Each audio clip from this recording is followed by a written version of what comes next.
Returning ਅਫਸਰਾਨ ਮੁਕਰਰਾ ਤਾਰੀਖ ਵਿੱਚ ਕਾਗਜ਼ਾਤ ਨਾਮਜ਼ਦਗੀ ਦੀ ਜਾਂਚ ਪੜਤਾਲ ਕਰਨਗੇ।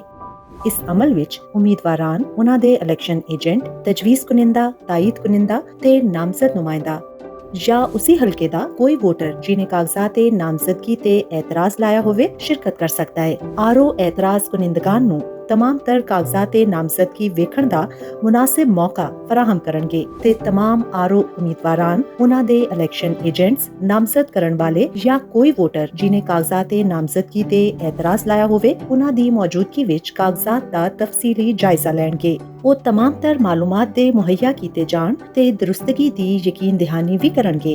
जांच पड़ताल दे दौरान रिटर्निंग अफसरान कोई भी गैर मुतल्लिका सवाल करन दा मजाज नहीं, ना ही वो कोई ऐसा सवाल करनगे जो मौसूल एतराजात दा हिस्सा ना होवे।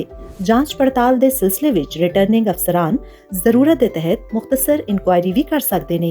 ताहम रिटर्निंग अफसरान किसी मामूली गलती दी बुनियाद ते कागजात नामजदगी मुस्तरद करन दी बजाए इस तरह दियां गलतियां दी तसहीह करन दा मौका फराहम करनगे। रिवायती तरीक़ेकार तो अलावा टैक्नोलॉजी के इस्तेमाल नाल रिटर्निंग अफसरान नूं ऑनलाइन जांच पड़ताल दी सहूलत भी मुयसर होवेगी।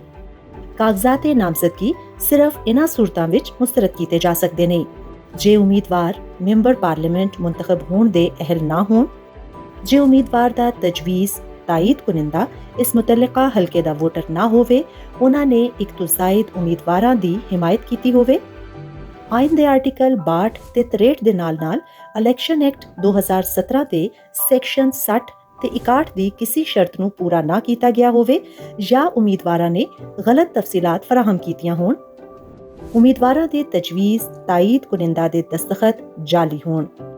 आरओ हर उम्मीदवार दे कागजात नामजदगी ते कागजात दे मंजूर या मुस्तरद होण दा फैसला तहरीर करनगे। कागजात दे मुस्तरद होण दी वजूहात उम्मीदवार नूं भी दसियां जाणगियां ते तफसीली फैसला फार्म ते तहरीर होवेगा। जांच पड़ताल दी गरज नाल रिटर्निंग अफसरान किसी भी सरकारी महकमे तो मुआवनत ले सकते ने। जांच पड़ताल दे अमल तो बाद रिटर्निंग अफसरान अहल उम्मीदवारां दी फहरिस्त फार्म 32 तैयार करके ओनू अपने दफ्तर विच नुमाया मकाम ते आवेजा करनगे।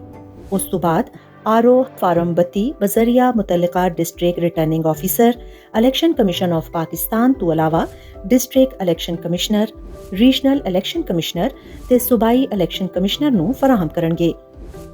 जांच पड़ताल दे फैसलियां ते खिलाफ अपील सैक्शन 63 ते 64। कागजात नामजदगी तो मुतल्लिक रिटर्निंग अफसरान दे फैसलियां दे खिलाफ अपीलेंट ट्राइब्यूनल विच अपील की जा सकती है। अपीलेंट ट्रिब्यूनल इलेक्शन कमीशन दे दिते गए टाइम फ्रेम के मुताबिक मुख्तसर समात करके आरओ दे फैसले तो खिलाफ दायर अपील ते हतमी फैसला जारी करनगे। जे अपीलेंट ट्रिब्यूनल दिते गए टाइम फ्रेम के अंदर अपील ते फैसला नहीं कर सकता ते कागजात नामजदगी ते रिटर्निंग अफसरां दा फैसला ही हतमी तसव्वुर किया जाएगा। जरूरत पैण ते रिटर्निंग अफसरान अपीलेंट ट्रिब्यूनल दे फैसले तो मुताबिक उम्मीदवारां दी नजरसानी शुदा फहरिस्त रिवाइज्ड फार्म 32 दा इजरा करनगे। कागजात नामजदगी दी वापसी सैक्शन 65।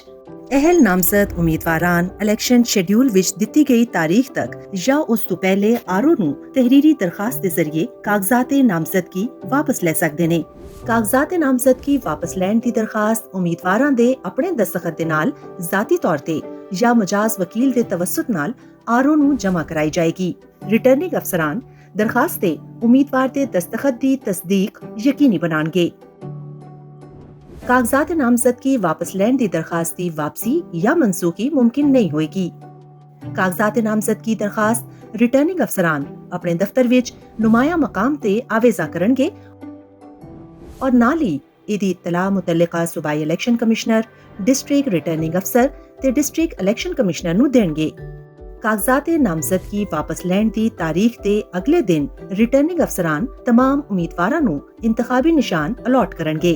फॉर्म 33 उर्दू हरूफ तहज्जी यानी अल्फाबेटिकल ऑर्डर के मुताबिक मुरतब करनगे ते हतमी उम्मीदवारां दी फहरिस्त फॉर्म 33 फौरी तौर ते इलेक्शन कमीशन नूं भिजवाणगे जो कि ओनू अपनी वेबसाइट ते जारी करेगा ते ओदी कॉपी मुतल्लिका सूबाई election commissioner, regional election commissioner, district returning अफसर ते डिस्ट्रिक्ट इलेक्शन कमिश्नर नूं भी फराहम करनगे।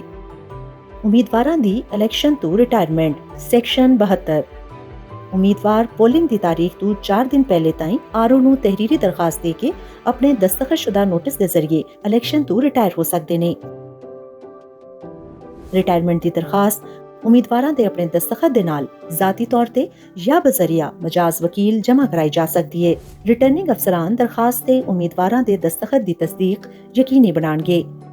रिटायरमेंट दी दरखास्त दी वापसी या मनसूखी मुमकिन नहीं है। रिटायरमेंट दा नोटिस रिटर्निंग अफसरान अपने दफ्तर विच नुमाया मकाम ते आवेजा करनगे ते नाल ही ओदी इत्तला बजरिया रिवाइज्ड फार्म 33 मुतल्लिका सूबाई इलेक्शन कमिश्नर, डिस्ट्रिक्ट रिटर्निंग अफसर ते डिस्ट्रिक्ट इलेक्शन कमिश्नर नु देणगे। नामजदगी तो बाद इंतकाल दी सूरत विच जे पोलिंग तो कबल या दौरान कोई भी उम्मीदवार इंतकाल कर जावे ते रिटर्निंग अफसरान ऐलाने आम पब्लिक नोटिस दे जरिए मुतल्लिका इंतखाबी अमल नू फौरी तौर ते रोक देणगे। इस सूरत विच इलेक्शन एक्ट 2017 विच मुजव्वजा तरीकेकार दे मुताबिक नामजदगी ते जांच पड़ताल दी तमाम तर कार्रवाई दोबारा अमल विच लियाई जाएगी। इस सूरत विच इलेक्शन कमीशन दोबारा इंतखाबी शेड्यूल जारी करेगा। इस हलके दे दीगर उम्मीदवारां वास्ते दोबारा कागजात नामजदगी ते सिक्योरिटी फीस जमा कराना जरूरी नहीं है।